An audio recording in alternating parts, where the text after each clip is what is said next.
Morning, everyone. It is 10 a.m. I'll call the meeting to order this morning. Please join me in rising to sing O Canada.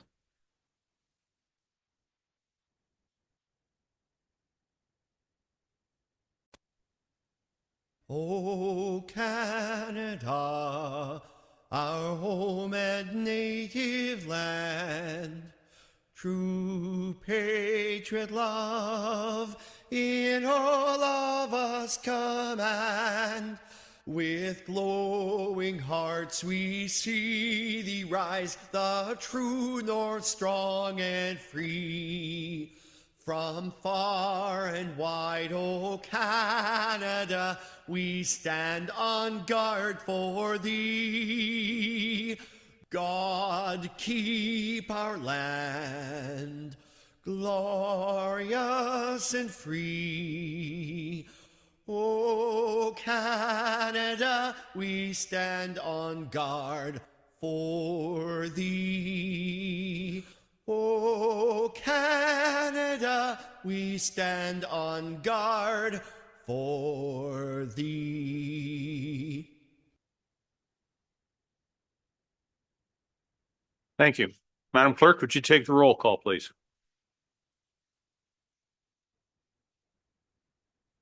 Councillor Mackey, Present. Councillor McKay, Councillor Carlton, Councillor Pringle, Councillor McQueen is present, Councillor Nielsen, Councillor Patterson, Councillor Dickert, Present.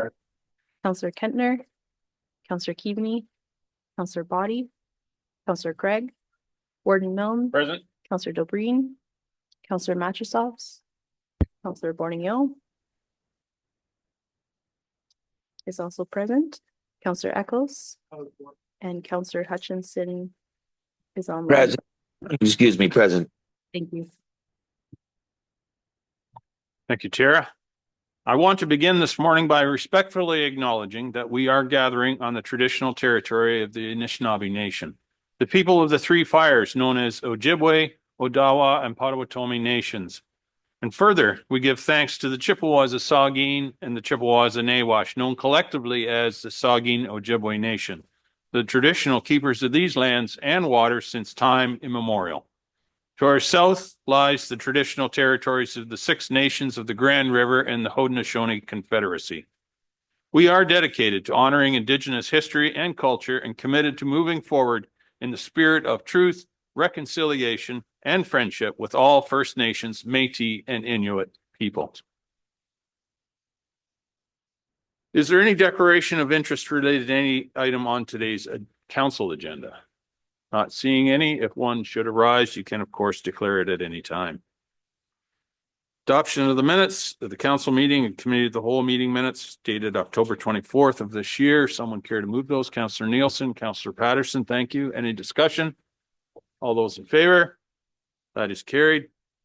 We have the council and committee of the whole meeting or closed meeting minutes dated October 24th. Councillor Keaveney, Councillor Dobreen, thank you. Will second. Any discussion? All those in favor? That is carried. We have the public meeting minutes for the official plan amendment 23 regarding rural permitted uses and other policies dated November 7th. Someone care to move the Councillor Matrosovs? Thank you. Councillor Mackey. Any discussion? All those in favor? That is carried. We have no closed meeting matters related to those items. We have a report regarding the Board of Health minutes dated September 7th. Is Dr. Era joining us this morning? No update on that. But the minutes are there. Councillor Carlton, do you have anything to add perhaps? No? Okay. Someone care to move receipt of those? Councillor Carlton and Councillor Pringle. Any discussion? All those in favor? That is carried. Confirming bylaw is there for our attention. Someone care to move it? Councillor Body and Councillor Eccles. All those in favor? That is carried. News and celebrations. Maybe I'll start with, I know we have, Councillor Keaveney, please, go ahead.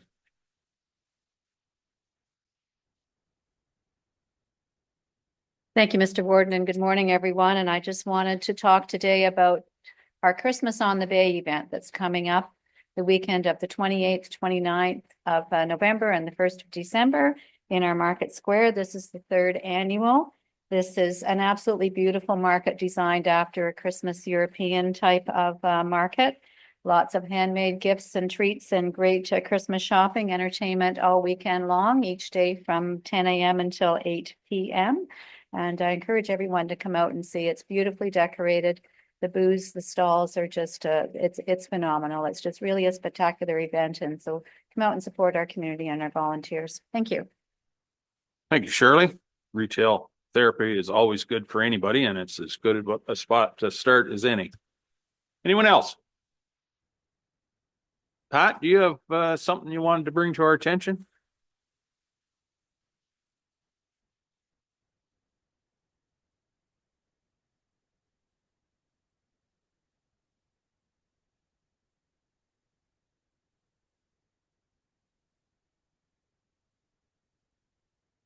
Yeah, thank you, Mr. Warden. I just wanted to do to show a short video here on our new roundabout at Gray Road 3 and 4. So just to talk about it, for some background, it was funding through the Ontario Investing in Canada Infrastructure Program, Rural and Northern Communities Funding Stream, a very catchy name, in 2019. So almost as long as the name was how long we had to do this, which was really good of a grant. We had lots of time because we got in 2019 and we just constructed it this year. And normally the grants don't really give you that long to do the work. So we were very happy with that because there was a lot of land acquisitions to do the design, utility relocations, roundabouts can be a lot of work. So having that kind of lead time for a grant was excellent. We got 910,000 from the federal government and 606,000 from the province. So I want to thank some people in the project here, the residents for one. It was a pretty long detour, both in time and distance, and they were very accommodating. The residents right in the area were quite good to work with. West Gray, they showed we had increased traffic on their roads and a lot of increased traffic on roads that weren't our detour, of course, people finding their way. MTE was our consultant on the project. Rubos Farm Services was great to work with. There was a lot of changes as the job went on that they were very accommodating. And Gray County staff. So Brady Merrifield filmed this video with the drone, Trevor Ireton, our engineering manager, Chris Thompson, our contract administrator. And I want to thank Olivia and Rob because they did a lot of the video editing, a lot of public engagement stuff that was posted on Facebook, and just reading the social media postings. I have done a lot for this job. If you want to start feeling not feeling too good about yourself, just start reading social media, I guess. But in that vein, there is a few things I just maybe it would make the social media discussion more pointed or more focused and truthful. But one thing I just wanted to bring up about roundabouts is they have been proven safer in basically all instances with a reduction in serious collisions. You just don't get those T-bones and left turning in front of somebody accidents that are the really serious results. Another thing I just want to mention, the landscape mound in the middle is there on purpose. There's a lot of, the chatter that people don't like that they can't see the lanes on the other side. Really, it is supposed to make you kind of look to the left where the cars are coming from. They show increased traffic flow, reduced speeds. And as far as the cost, there's a lot of talk about costs, of course. Although they are, a bit more upfront, the life cycle costs are noticeably cheaper. There's no hydro bills to pay other than the illumination, which is there anyway, and non-ongoing repairs. So anyway, that's enough for me talking. I just want to show this video of the new roundabout that we're very proud of.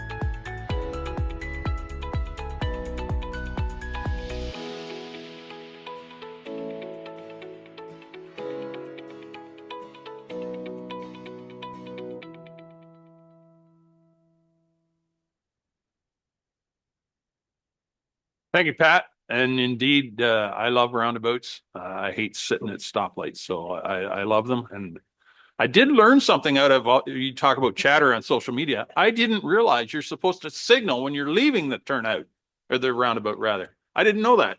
I just go in there and leave when I want to. So people behind me were probably cursing me, but anyway, yeah, exactly. Right. Nobody's hit me and I haven't run into them. So I guess it hasn't been that big of a deal, but yeah, you're supposed to signal when you're leaving the roundabout. Who knew? All right. Again, thank you, Pat. Youth Climate Action Conference update. Megan, you've got something to share with us this morning too. Welcome.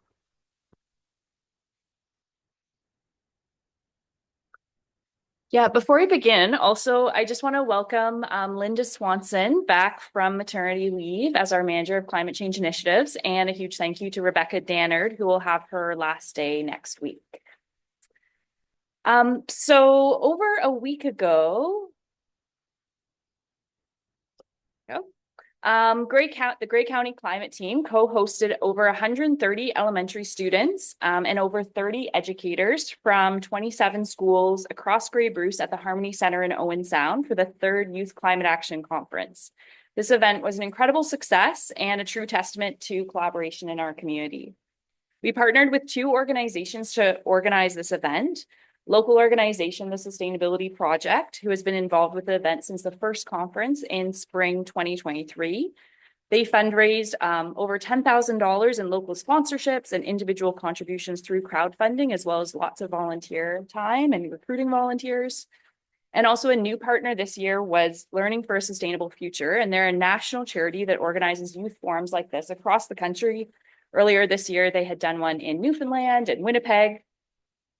Their involvement brought approximately $30,000 in federal funding to the event, which allowed for supply coverage for teachers and action project funding.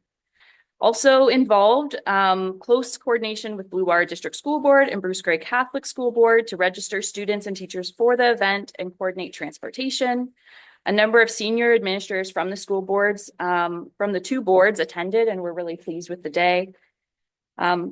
This one-day event provided a platform for grades 6 to 8 students, their teachers, and community organizations to come together, learn, and collaborate on climate action. In addition to the organizing team, we had over 20 organizations involved as sponsors, workshop facilitators, and in the climate fair at lunch. While students were in workshops, teachers received a full day of professional development about incorporating climate change into their curriculum. Here's a few photos from those workshops that students attended. And then also each participating school left with a check for $500 to implement an action project in their school or community, which we look forward to sharing in the spring. So a huge thank you to our partners, sponsors, and volunteers for making the day a success. More photos. Yeah, thanks. Thank you, Megan. And unfortunately, I didn't get there, but I heard it was an amazing day. The kids loved it. The teachers loved it. The organizers did a great job. So thank you so much for coming this morning and sharing that story. This past Friday night, I had the good pleasure and the honor of being at the Grey Roots 20th anniversary. I brought greetings on behalf of the county council, and it was a wonderful event. Staff did an incredible job of making sure the evening was special. I thanked the staff and commended Grey Roots and the volunteers, past and present, for the role they've played in telling our story. And indeed, it is our story. It's important to have a place like Grey Roots. It's truly a gem, and I look forward to seeing what the next 20 years holds for our museum there and archives. I had a conversation with a couple of people at the event, and I made mention of Delton Becker in my remarks. Of course, he was one of the, or probably the one champion that really pushed hard 20 years ago to make sure that facility came to fruition. But the conversation I had was, can you imagine if we were trying to build that now? It would be really difficult, I think. So we're fortunate. And I made the point of asking the question, what was the cost 20 years ago? Nobody remembers. But what's the value of that facility now? Priceless. And I think everyone agrees that it's a great facility. They had the, what I'll call the back room open for people to go back and have a look see. And I love museums, so I could probably spend a week back in there rooting through what amazing things they've got and the amount of stuff we have. Although I see there's ironically there's a report on today's agenda to get rid of some stuff, but or sorry, disperse. I shouldn't say it quite so harshly. So anyway, Savannah, do you have anything further to add on that one? Thank you very much, Warden. We were so grateful for the night. I think we had an amazing group of people, like you said, past, present, involved in Grey Roots. And there was just kind of an air about the night where people were really there to reminisce and talk about why this place matters so much to them and the vision that they see for the future, and then getting to discover things that they didn't really realize. And it was a really nice unveiling partially of the new Grey Gallery. The staff worked very hard. I think they said it was about 12,000 steps on Friday before everyone got there, trying to get as much into those new designs as possible because we are still working through the development. But it was just a really cool night. And to see the museum at night was very different. It's a whole different aura. So we want to use that and grow on that theme next year. But thank you so much. It was a wonderful evening. Thank you, Savannah. And they had good food and there was some cider, so it was all good. Does any counselors have any other good news celebrations? Counselor Nielsen.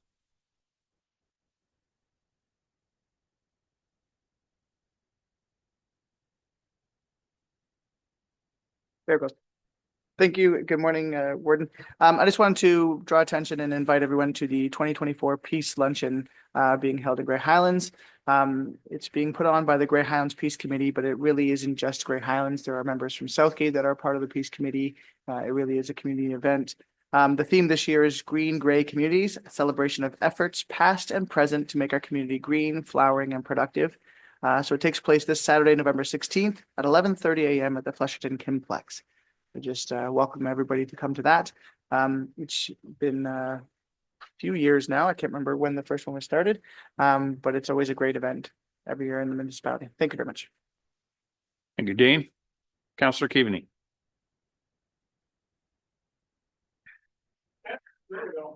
Thank you, Warden Milne. I just, some of us were at Stone Tree last night for a really fun-filled evening of celebrating Francesca Dobbin, who has been there for all 20 years of